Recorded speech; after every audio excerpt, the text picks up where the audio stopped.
Alright, so today I'm out working on the rainbow today. I just finished replacing the power cord on it because the old one was getting kind of worn out. In fact, here it is right over here.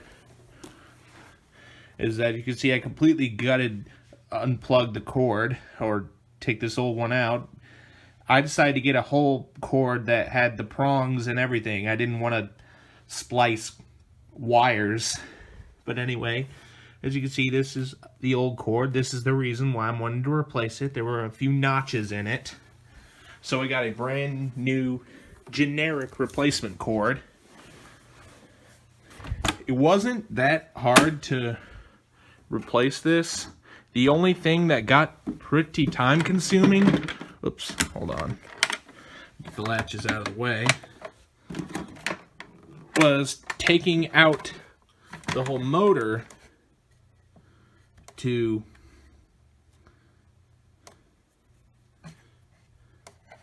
just to get to the ground.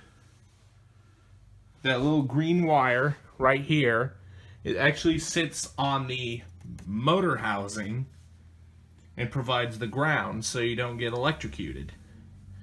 And these two wires are supposed to go right to the power switch. And there's also two more wires that hold in place that go to the motor. It's a pretty kind of complicated system, and it was almost kind of hard for me to get it at first, but luckily I wired everything correctly. It's beginner's luck, huh? But anyway, got that done. I just finished resealing the motor gasket with Gorilla Glue. You could use pretty much any contact adhesive. I specifically decided to use Gorilla Glue. But anyway, all of that is not the point of today's video. I'm going to be replacing the belt in the power nozzle right here. This is the original, I forget what model power nozzle it's called. Oh, here it is. It's the R1650C power nozzle. It's the same power nozzle design that they carried over to the D4. But anyway, I'm going to be changing the belt. These are actually two belts that I actually got off eBay. But anyway, to get to the belt, you're going to have to take this bottom plate cover off. Now, immediately I notice there are two different screws. One's a flat head and one's a Phillips head. I'm not too sure if this originally comes with flat heads or Phillips heads, but obviously one of them got replaced because one was lost. So it is kind of interesting the way that problem came about. But anyway, just loosen up the two screws. You get the flathead one right here.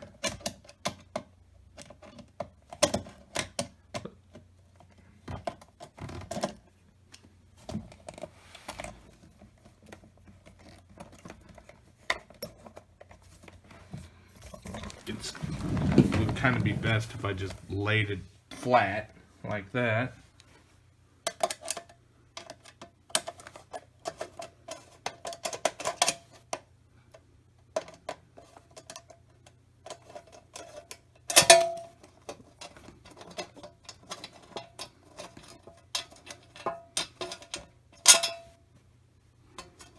And just take your screws out, lay them to the side, and now we're inside the power nozzle.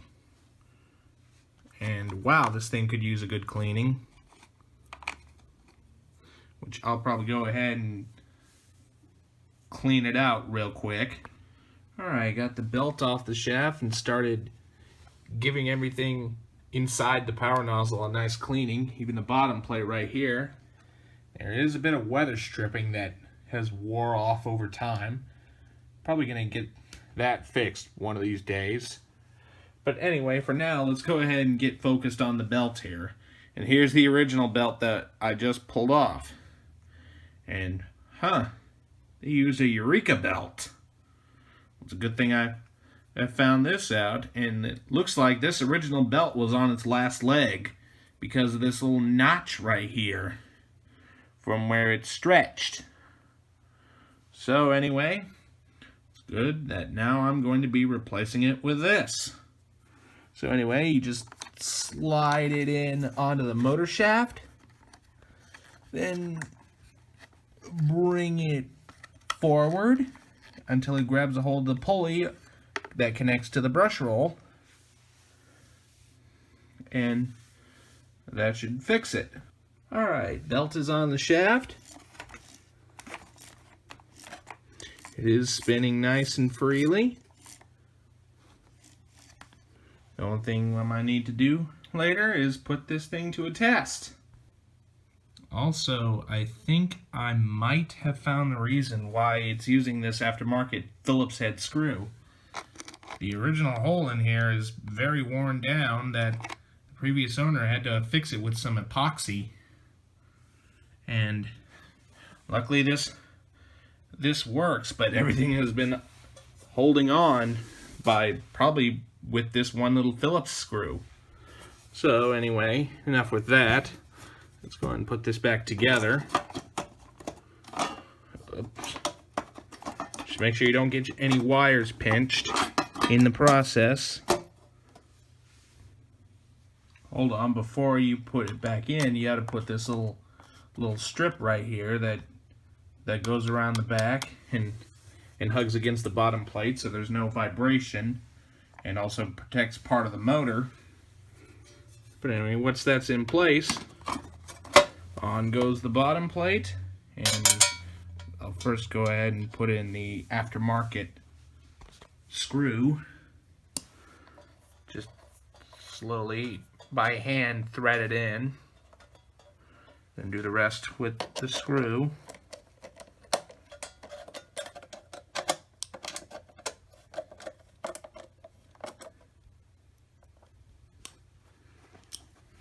But anyway, now the flathead one's done. Now the Phillips head.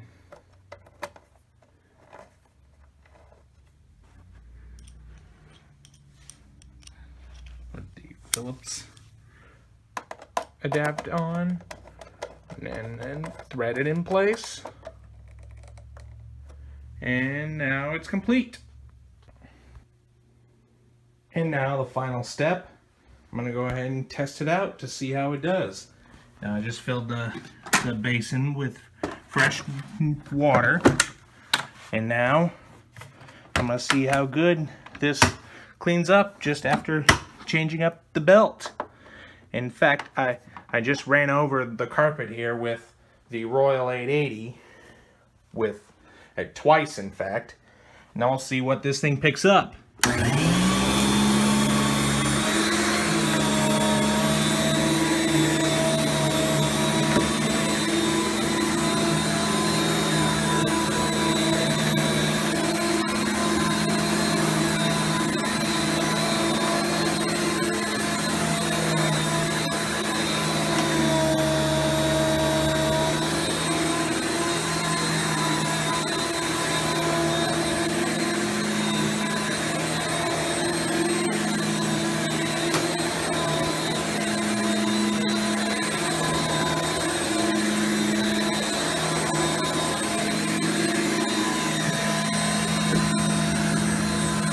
This is one thing I do like about canisters. You can get under furniture way easier than you can with uprights.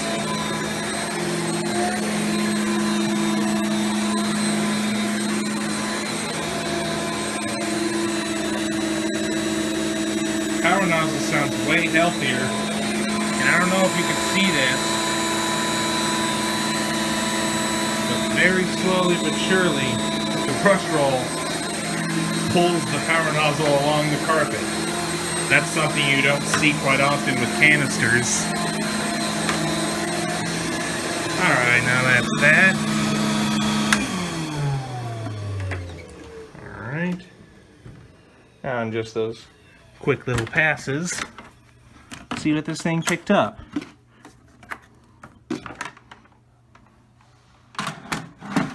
Oh wow. This is fantastic.